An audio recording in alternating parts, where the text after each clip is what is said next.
Ladies and gentlemen, good day and welcome to the Q3 and 9-month FY26 earnings conference call of Tarsons Product Limited. As a reminder, all participant line will be in the listen-only mode, and there will be an opportunity for you to ask questions after the presentation concludes.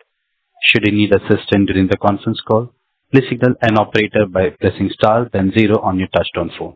Please note that this conference is being recorded.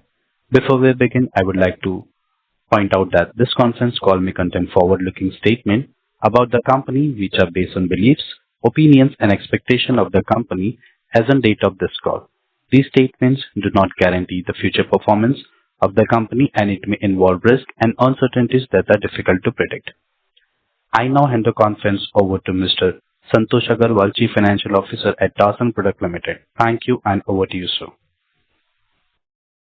Good evening, everyone, and a very warm welcome to the Q3 FY26 earnings conference call of Tarsons Products Limited. I'm joined by our CFO, Mr. Santosh Agarwal, and SGA, our investor relations partner. Let me start with the industry overview, followed by operational and financial highlights. The plastic labware industry in India is gaining momentum and is expected to grow at a healthy CAGR of over the next 5 to 7 years, supported by expansion of healthcare, diagnostics, biotechnology, and pharmaceutical research activities.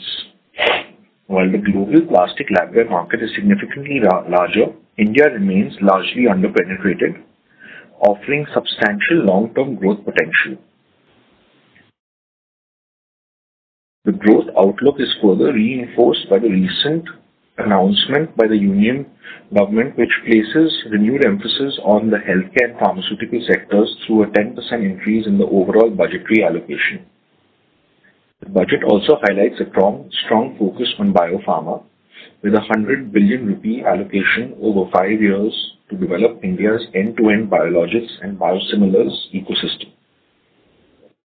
This initiative spans R&D, talent development, including the establishment of a new National Institute of Pharmaceutical Education and Research, expansion of clinical trial infrastructure, and faster globally aligned regulatory approvals. Measures are expected to accelerate research-driven activity across the sector, thereby driving incremental demand for high-quality laboratory consumables. Tarsons is well positioned to capitalize on this structural demand tailwind. We have built Tarsons with a long-term vision to emerge as the industry leader in the plastic labware space in India, while also deepening our presence in global markets. Our strategy focuses on expanding our product portfolio through the addition of new products, supported by the commissioning of new capacities at Panchla in the current quarter. As this capex comes on stream, we will be able to introduce an entirely new set of products, thereby expanding our overall addressable market. Backed by our strong brand, manufacturing capabilities, robust supply chain, and long-standing customer relationships, we are confident of gaining market share in both existing and new product categories. Turning to the current demand scenario and competitive landscape in the domestic market, demand for our products has begun to pick up, reflected in increased order inflows for plastic labware products. We have been operating at near full capacity over the past few months in the existing plants and are actively working to expedite the ramp-up of new capacities. With capacity expansion, steady demand for existing products, and a gradual scale-up in volumes for the new product categories, we are optimistic about delivering stronger revenue growth in FY27 and beyond. On competition, intensity in the domestic market is moderately increasing, with several competitors adopting aggressive pricing strategies, which has kept pricing under pressure. Historically, however, our growth has been volume-led rather than price-driven. With an established brand, consistent supply, and high-quality products, we believe we are well positioned to outperform industry growth and competition. Additionally, our scale advantage and reliable supply capabilities strengthen our ability to win business over other players. With respect to the global markets, the larger part of the financial year was marked by heightened uncertainty in international trade due to geopolitical tensions and ongoing trade and tariff-related disruptions. However, the recent announcement of the trade agreements between India and the EU and India and the US have provided some relief to Indian manufacturers and exporters. While a degree of uncertainty continues to persist, the overall direction appears to be more constructive.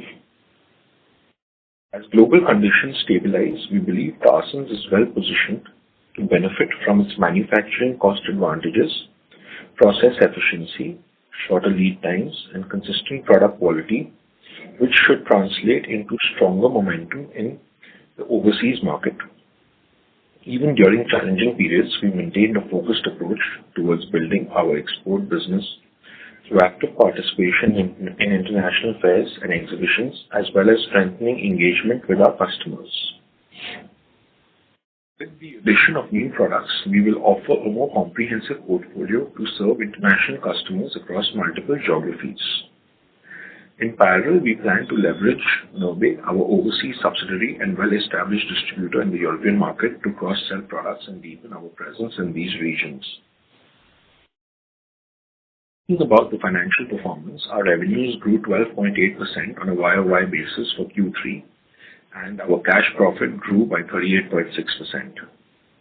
With accelerated charge of depreciation on account of partial commercialization of the Pashala facility and revenues to follow in the coming years, it is prudent to evaluate our performance on cash PAT basis.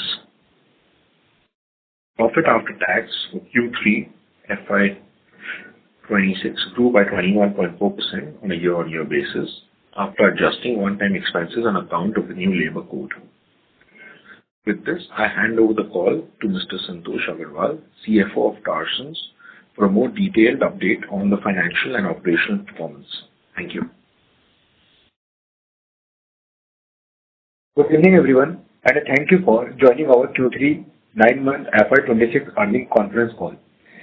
Let me take you through the financial performance for the Q3 9-month FY26. On a standalone basis, the revenue for Q3 FY26 stood at around 84 crore, and revenue for 9-month FY26 stood at rupees 236 crore, a growth of 10.3% and 6.6% respectively on a YOY basis. EBITDA for Q3 FY26 stood at 29.3 crore compared to 27.9 crore in Q3 FY25. For 9-month FY26, EBITDA stood at 77.5 crore, registering a growth of 13.3% YOY. EBITDA margin for Q3 FY26 stood at 34.7%. For 9-month FY26, EBITDA margin stood at 32.9%, an increase of 190 basis point YOY. Adjusted profit after tax after adjusting one-time impact on account of change in labor code for Q3 FY26 stood at 8.4 crore compared to 7.6 crore in Q3 FY25. For 9-month FY26, adjusted PAT stood at 18.5 crore. The decline in profitability is primarily attributable to higher depreciation expenses of 60.66 crore versus 36.35 crore in the previous 9-monthly period, arising from partial capitalization of the Pashala facility. Once the facility will be fully commissioned and revenue contribution commences, PAT margin is expected to return to normalized level. Adjusted cash PAT for Q3 FY26 stood at 31.1 crore compared to 23.2 crore in Q3 FY25, a growth of 33.9%. For 9-month FY26, adjusted cash PAT stood at 79.1 crore, a growth of 24.5% YOY. Speaking about the consolidated performance, the consolidated revenue for the quarter was 108 crore, marking a growth of 12.8% compared to Q3 FY25. EBITDA for Q3 FY26 was around 31.5 crore with EBITDA margin of 29.2%, and for 9 months, EBITDA stood at 83.7 crore, a growth of 13.5% YOY. EBITDA margin for 9 months FY26 stood at 27.7%, an increase of 140 basis points YOY. Adjusted PAT for Q3 FY26 stood at 6.4 crore, a growth of 21.4% YOY. Adjusted cash PAT for Q3 FY26 stood at 31.4 crore, a growth of 38.6% YOY, and for 9 months FY26 it stood at 78.9 crore compared to a growth of 27.3% YOY. With this, I would like to open the floor for Q&A. Thank you so much, sir. Ladies and gentlemen, we'll begin with the question and answer session. Anyone who wishes to ask a question may press star and one on their touchtone telephone. If you wish to remove yourself from the question queue, you may press star and two. Participants are requested to use handsets while asking a question. Ladies and gentlemen, we'll wait for a moment while the question queue assembles.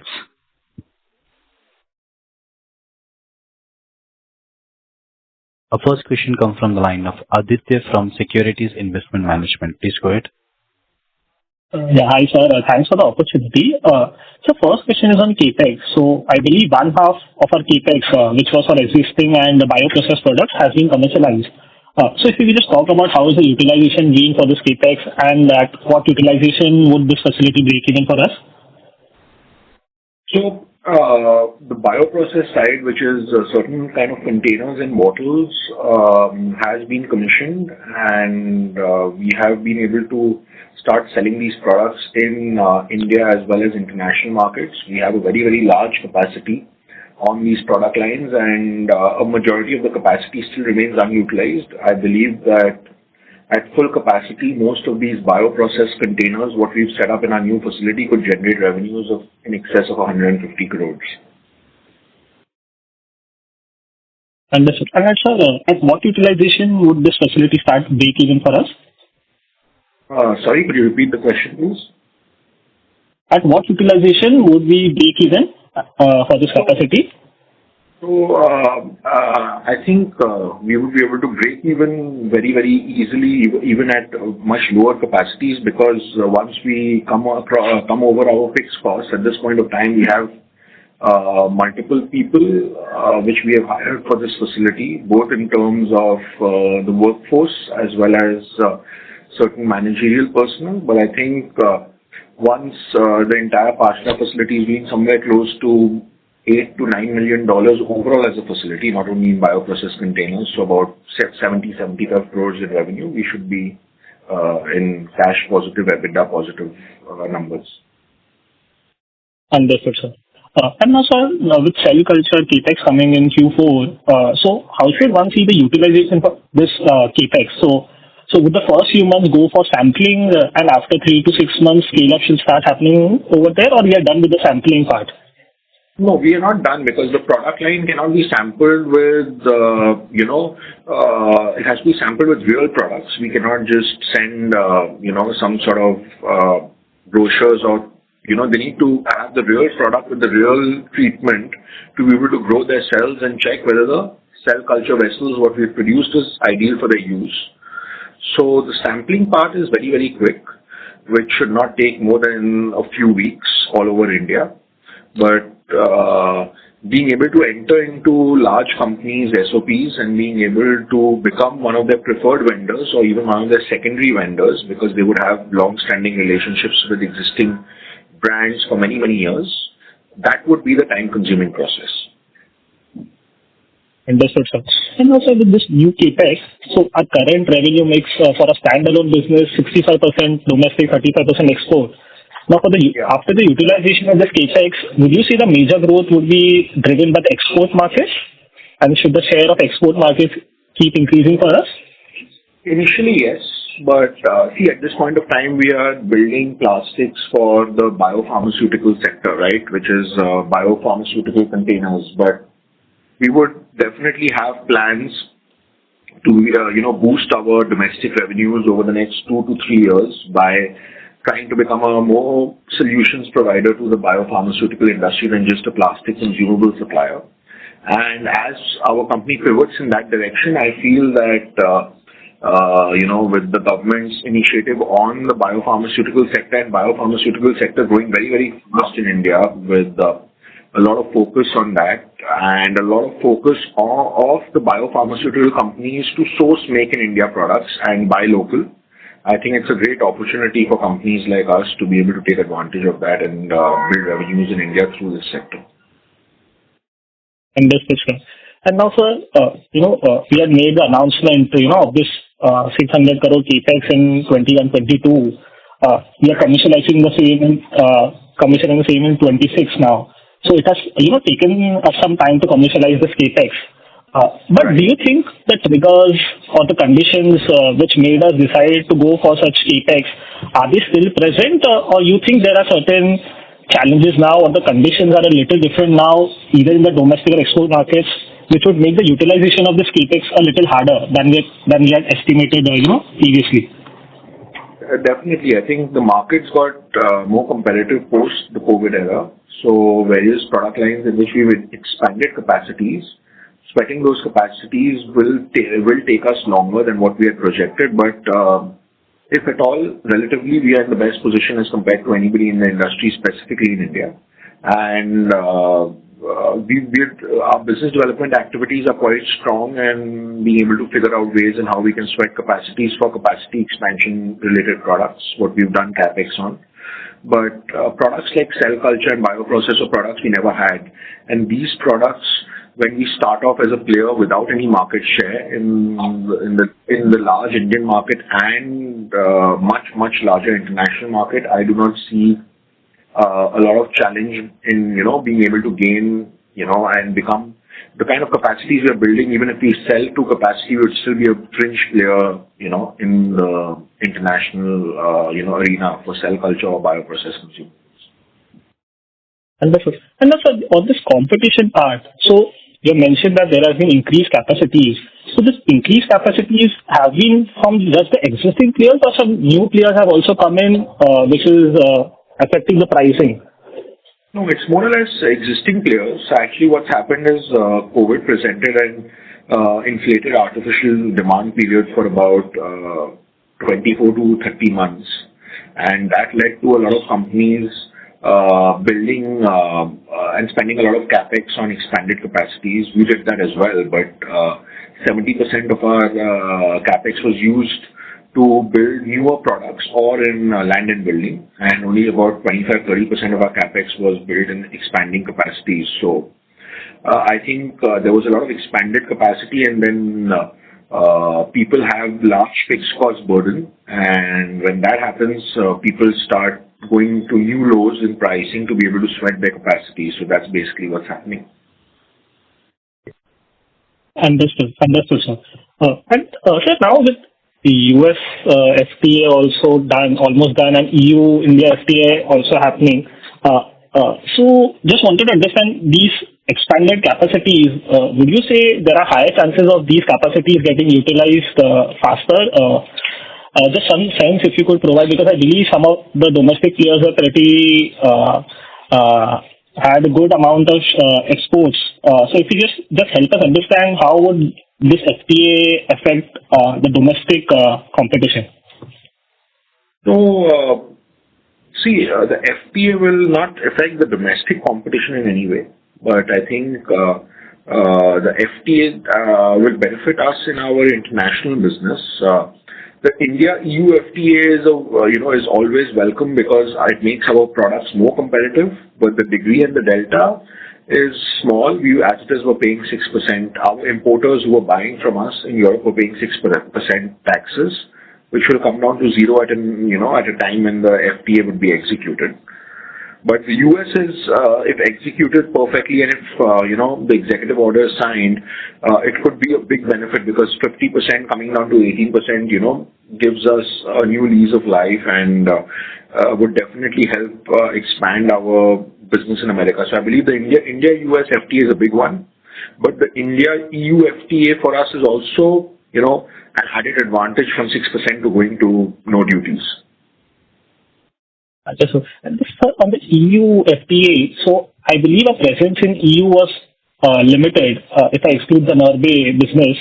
So if you have to understand now going forward, how are you seeing the EU business for us? So would you keep on expanding the Norway business only, or you would try to do more white labeling over there with the EU FTA happening? So we will go with both kinds of business. See, the advantage of the American business is that there are very few strong family-run businesses in the US. It's large multinationals, and that always presents an opportunity for high-quality, good, well-priced products to make its way through. In EU, you have 4 to 5 very strong family-owned businesses, large family-owned businesses in the EU. And I always believe that the European Union is, more local-focused product, and that was the reason for the acquisition as well, where they believe in their locally sourced products more than imported products. And in the US, it's more like a global economy where they accept products. The acceptance is much stronger from all over the world. Understood, sir. Understood. And also, if I see Norway this quarter, we have. Hello, am I audible? Yes, you are. Yeah. So for Norway, we have seen a 22% increase in sales this quarter. So just wanted to understand how much is because of volume growth and how much is due to rupee depreciation.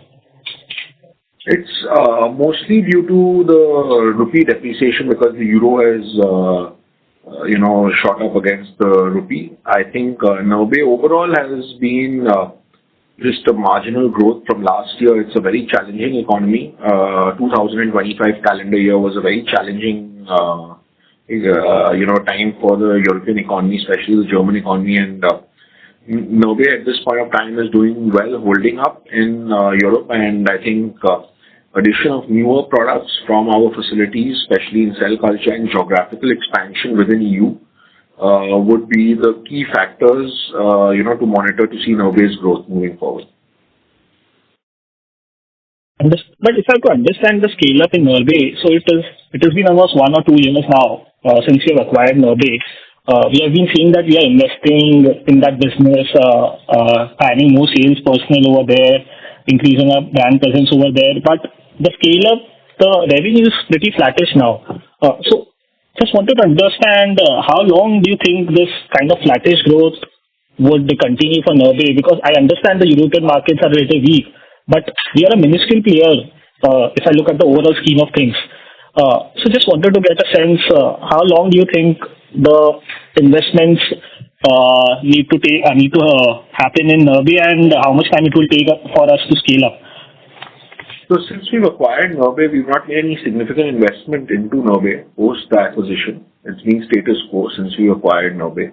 The reason for that being that, we're focusing on executing 2 of our largest facilities, and 600 crores of capex takes precedence over the company which we acquired because, as you rightly said, it's a minuscule size, small in size.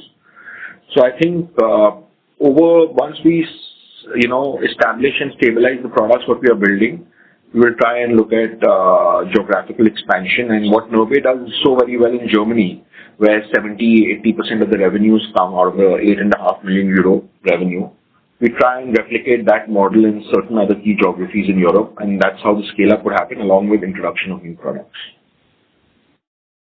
Understood. Just last one question from my side. So, there has been an increase in other income from 1 crores to 8 crores this quarter. So what is the reason for the same? So the other income has been increased because of high forex income.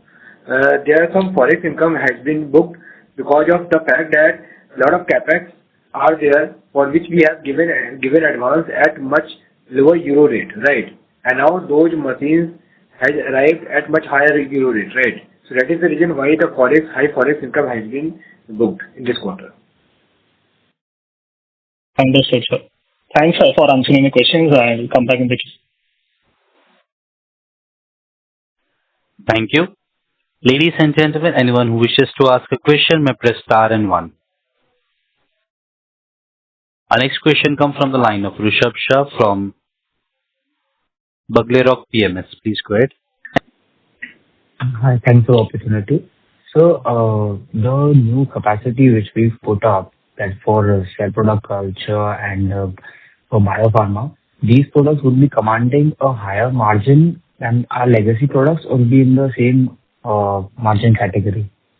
Material margin-wise, it would be similar to what we currently work at. We work at about 68 to 70% gross margin across product lines, with the exception of a few which could be lower and the exception of a few which could be higher. But EBITDA-wise, it would all depend on how we scale up over the next 2 to 3 years. So material margin-wise, it should be similar. Okay, it should be similar. Okay.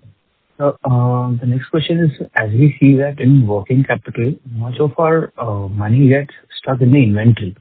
So just wanted to know how we manage our inventory in terms of life cycle of products, since we have 2,000 plus SKUs. See, currently on sales, we have a working capital cycle days of 125 days, right, of last 9 months.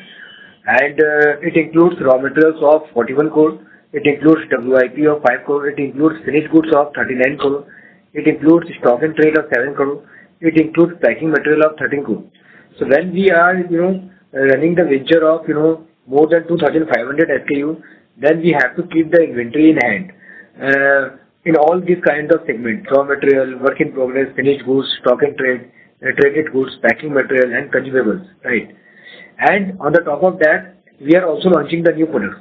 So to send the samples to the customer for the validation, we have to keep minimum batch inventory also, right?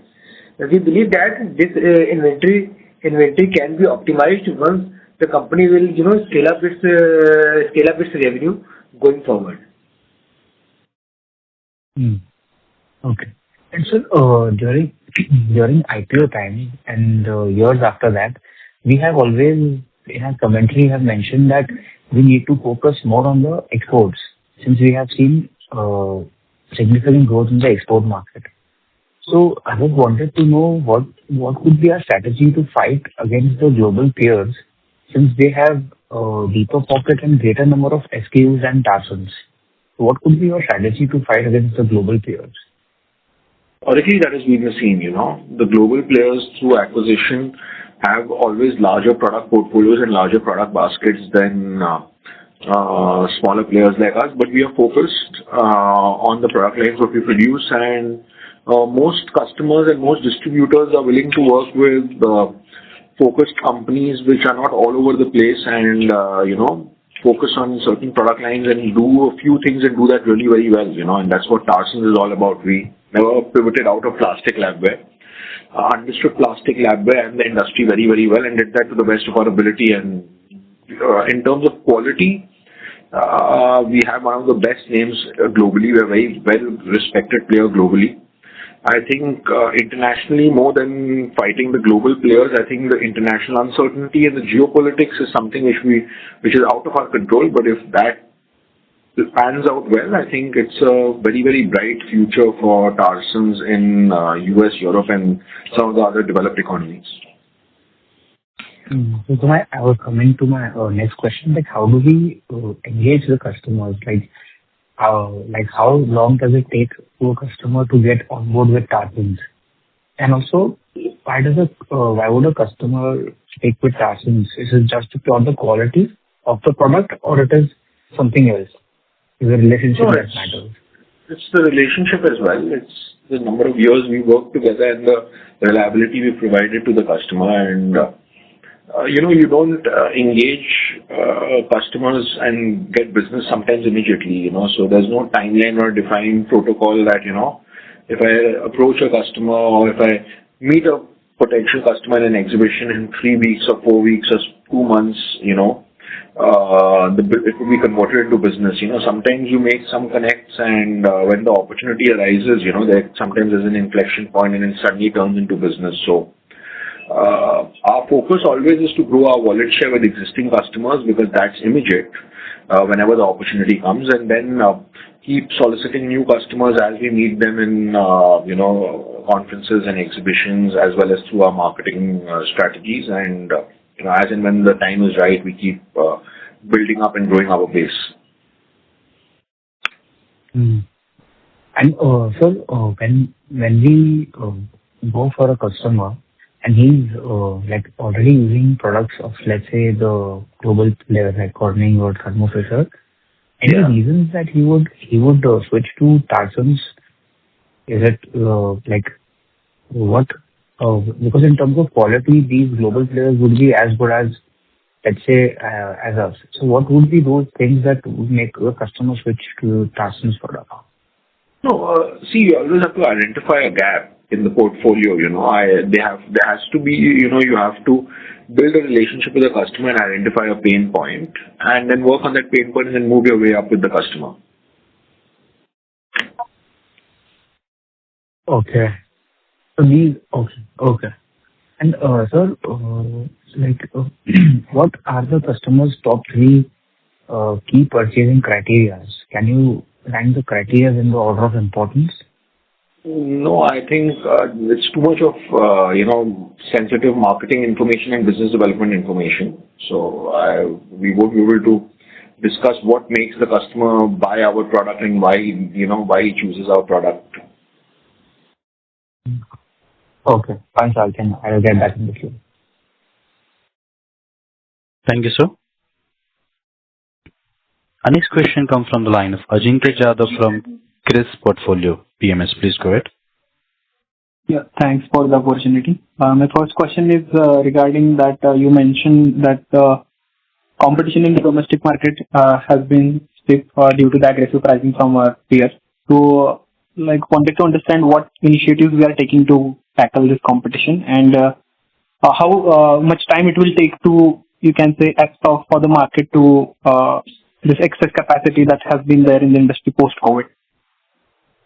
To the second question, I do not still have an answer because prices are at an all-time low because of capacities, right? There are sufficient players with sufficient capacities, and hence, at this point of time, it's a buyer's market by far, and nowhere close to being a seller's market. So, it's no, so I would not know when, that capacity would play out and, when the market would grow significantly big enough where there won't be enough capacities, because whenever the next turn comes, I think people will be more wise than, including ourselves, to what we all did in COVID in 2021-22. And regarding your first question on the, price, competitiveness and how do we tackle it, I think by innovating our processes and systems and getting more lean, getting better, trying to be able to take out margin from our operations and from our manufacturing rather than from the customer, and being able to innovate and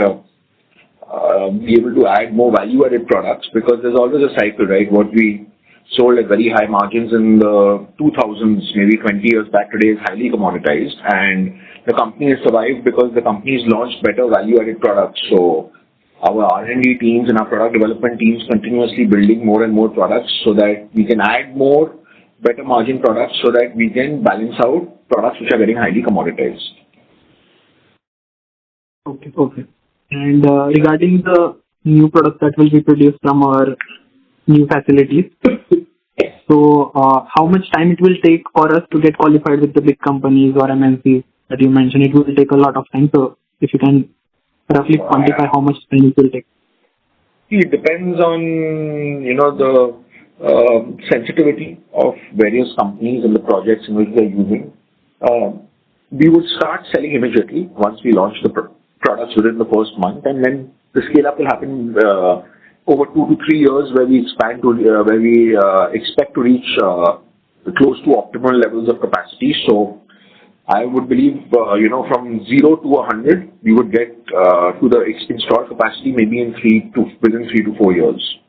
At even levels, maybe 15-20% capacity going in the first year, 30-35% by year 2, and so on. Got it. And in the domestic market, due to this budgetary support, can we say that we will see steeper growth in government-based institutes, medical institutes, due to this budgetary push? How we are evaluating this? See, the problem with the domestic business in India is that now it is controlled by GEM, which is called a government e-marketplace. And unfortunately, this is not the most organized way of purchase, because vendors and suppliers, with products which do not fit the needs of the customers are forced, customers are forced to buy from them because of the systems and because of the L1 process. So, I think the government business has taken a big setback over the last 3 to 4 years since GEM is getting more and more stronger each and every year. So, unless the system of procuring for the government does not change or they do not add more transparency so that it's customized to what the buyer needs or what the researcher and the research institute needs, I don't see the standard laboratory consumable business growing or becoming a significant business for any of the top players in the country in the laboratory business. Got it. And the last question from my end is, post this India UFT and US tariff reduction. So, can we say that international markets will be the growth driver for us than the domestic, given the benefit due to this tariff reduction, or like how you are strategizing this business? For now, yes, because we are building products where India is still a nascent user of those products, and the world is a more mature user of those products, and India accounts for 2.5-3% of the world market, and the rest of the world accounts for 97% of the market. And we've been in the international market now. We are an old enough player. We've been in the market for 17 to 18 years outside India. So the statistics say that it's a natural for us to grow much faster internationally than grow in India. But we'll see how the external political environment all over the world plays up and what sort of stability the world continues to have over the next 3 to 4 years. I think that would be a very important factor, more external than internal, where we'll have to watch out. So this investment capital, like equity infusion in the Singaporean subsidiary, is that the steps taken that direction to increase our sales in Southeast Asian markets, particularly along with the US and Europe? Not really. This investment of equity in Singapore is not related to any kind of expansion. This investment of equity is basically related to the loan which we have taken in Singapore entity for the acquisition of German entity. We need to serve the EMI obligations and the loan obligation from India. That is the reason we are giving this kind of equity infusion in Singapore rather than doing the multiple round of loan. Got it. Yeah, understood. Thanks for answering the question. All the best. Thank you so much. Ladies and gentlemen, anyone who wishes to ask a question will press star and 1. Our next question comes from the line of Abhish from Whitecurve. Please go ahead. Hi, good evening. Thanks for taking my question. I have a couple of industry level questions. As we see more and more diagnostic labs getting into automation and, let's say the manual intervention becoming less and less, what kind of products do you think incrementally are losing relevance, the products that may or may not be in your portfolio?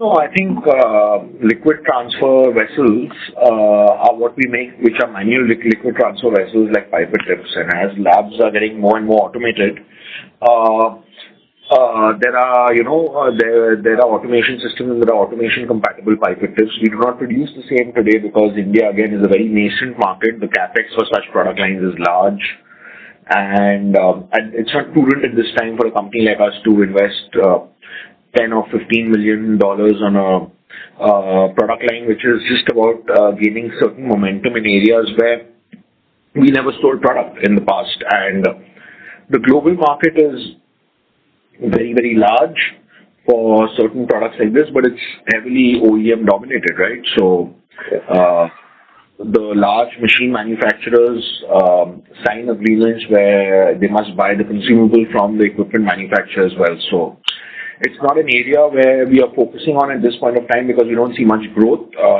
much momentum for us as a company. But having said that, if there is any offset of the manual consumables what we produce, there is enough growth from newer areas to offset that loss. And these newer areas will be the cell culture, the the new plant that you're putting in? Or I mean, like for like, there's enough newer areas for the manual consumables to find its way into customer hands to offset any loss, if at all. all right. Is pipettes or pipette tips a large part of your existing revenue? Pipettes is something which we are developing and growing in, and the pipette tips is also an important part of our revenue, I would say it that way. Oh, okay. My second question is on, the new business that you're targeting, the cell culture business. I just want to understand this better. Let's say the scientists or the QC guys who are doing cell cultures in the labs, are they prone to be stickier to the labware that they are using just because, the value of the test is higher and they don't want, obviously, anything to go wrong with it? So is the stickiness to the existing labware higher in this business as compared to, let's say, the business that you're currently present in? Is that a fair thing to say? Much higher, much higher. But the advantage what we have over other companies which try and get into cell cultures, we've spent 30 years selling them basic products. Compared to cell culture, you can call the products what we make basic or standardized or commoditized products, and build a level of trust around this user base. So the user base which uses cell culture, it's not only cell culture what they use, they still need standardized products what they buy from us. So that 30 years or 40 years of brand building, relationship, comfort, and trust on Tarsons gives us an edge when we launch cell culture, because we moved organically step by step, right? So you find a lot of companies which have eliminated, the base level and come straight into cell culture. So you have no history, right, with the user. So that becomes a challenge. Yeah. So as I understand, it's basically cross-selling to the same customers who you already have a relationship with. You already have a relationship with, but having said that, the customer is still very, very sticky. Specifically in research organizations funded by the government, because it's not private and there is no balance sheet or P&L responsibility, right? There is, but not as much as a private company. Yeah. When you talk to these customers, do they give you some comfort that they would switch whenever your plant gets operational, or they would say that, okay, first, we'll see when it happens? The time when it comes to make an indent, that's when when it's real, right? Because to be honest, people can say a lot and give you a lot of comforting statements when they don't have to make a decision.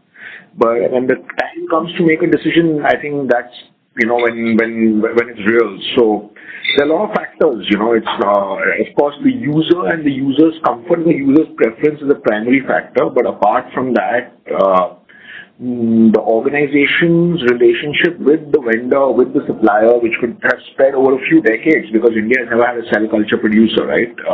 It's always been an international company. That plays into their advantage. But having said that, competitive landscapes, cutting budgets on research all over the world, including India, as well as the depreciating rupee, play into our advantage. Understood. Very clear. Thank you so much.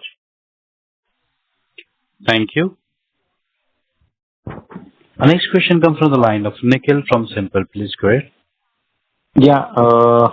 Good evening. Thanks for the opportunity. Just continuing with the previous participant's question. See, if we look at on the cell culture side, some of the global players like in Europe, Grinder and all, even they have put sterilization capacities in last 1 or 2 years. So if you have to understand the market, does it become very important for you to have a complete control from with the sterilization and the product quality for someone to make a dent in the market, or even in other products where we've seen even unorganized have come and tried to compete on price? Is it possible, or is it you need to have a sterilization facility to actually be considered by the customer? Absolutely not. You need a validated sterilization plant which is sterilizing the product as per the norms and having complete information and complete certification. So if it's a validated certified plant, that's all that is needed. Who owns that plant, whether it's a third party contracted sterilizer or a company-owned sterilizer, it doesn't really matter.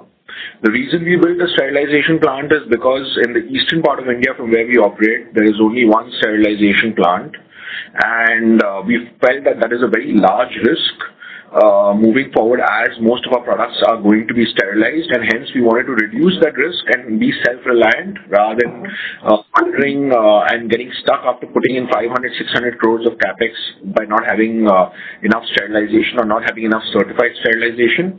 And on Griner's answer, Griner expanded into more sterilization plants, and they've been having sterilization plants for the last decades, maybe 15, 20 years.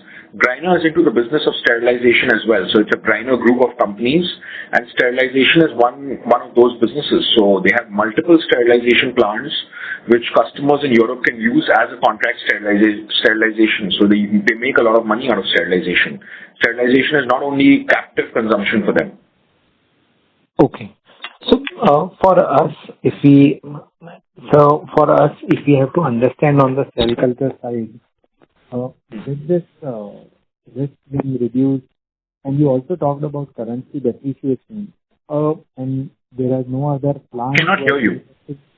Hello, am I audible now? And now you're audible. Yeah. Yeah. So what I'm trying to understand is that in cell culture, as you said, we are one of the only players who has put in a capacity, and most of the others are like importing. With the currency depreciation, what kind of a price differential today we would be having versus say 1 year back? And this would also be true for the non-cell culture or the diagnostic product. So if you can just give sense of how this currency depreciation would have made us more competitive versus our MNC players who are importing. I don't have a table to have a price difference between what the MNC offers and what we offer at, but the currency, the dollar, which was 2 years back at hovering around 80, now hovers at 90. So it's like a 12.5% depreciation from 80 to 90. Okay. But parallelly on the unorganized or the smaller players, though they have put in capacity, what we also see is that most of the resin and the quality of product which we are trying to provide, we have to import those. Considering that they already have smaller volumes, if they have to provide a similar quality and compete with us on price, will they be able to sustain the business? Or are they cutting on quality and trying to compete? See, people are sustaining on business because I believe that our balance sheet is very, very robust. And, you have, I think, if you look at balance sheets of other local producers in India who produce or who own a manufacturing business or who own a trading business is not a fair comparison because they trade, they don't produce. But if you look at manufacturing businesses, the balance sheet looks very, very different to what our balance sheet looks. So different companies can exist in the same industry having different kind of numbers and different kinds of margin expectation and different kinds of cash what they're generating, but there's a place for everybody. No, I understand there is place for everybody, but see, in last 3 years, when we have seen such kind of a consolidation in our P&L from where we were in 22, 23 to today, and even post that our margins have gone down from the peak of 40 to today around 30, 31. Right. How would the other players be like playing? Are they playing at like 10, 15% kind of margins? There could be people playing at below, there could be people playing at above as well. But just how we have survived over the last 3 years, coming from the peak to where you said we are, just that's how other people have survived. It's just combination of expectation, right? So somebody could run a business at 6% EBITDA, 7% EBITDA and still be okay with it, and, still, hope to stabilize his operations and, be able to grow his business from there. But there is definitely room for all these players in India, and there is scope for all these players in India because there are all kinds of customers with all kinds of price points. And I'm not saying that everybody produces the quality what we produce, but some companies in certain product lines also produce very high quality products and do a good job. Okay. Last question. See, maybe those players who are manufacturing low quality and making like 6-10% margin is not the market where we would like to operate. But no, I think that question. No. I don't believe that anybody makes low quality. There are certain different segments in the market, and different companies produce products according to different segments. So, low and high is just a relative term, right? Maybe the MNC players could consider that we make low quality because we are lower in price, but we believe we make high quality, right? So it's just segmented. Okay. Sure. Thanks. Yeah, I'm done. Okay. Thank you. Thank you. Ladies and gentlemen, as there are no further questions from the management, I'd like to hand the conference over to as there are no questions from the participant, I would like to hand the conference over to the management for the closing comments. Thank you, and over to you, team. Thank you, everybody, for joining us today. I hope we have addressed all your questions. We remain committed to keeping the investment community informed with regular updates on our developments. For any further information or queries regarding Tarsons, please feel free to reach out to us or SGA, our investor relations partner. Once again, thank you for your time and your support. Thank you so much. Ladies and gentlemen, on behalf of Tarsons, that concludes this conference. Thank you for joining us, and you may now disconnect your lines.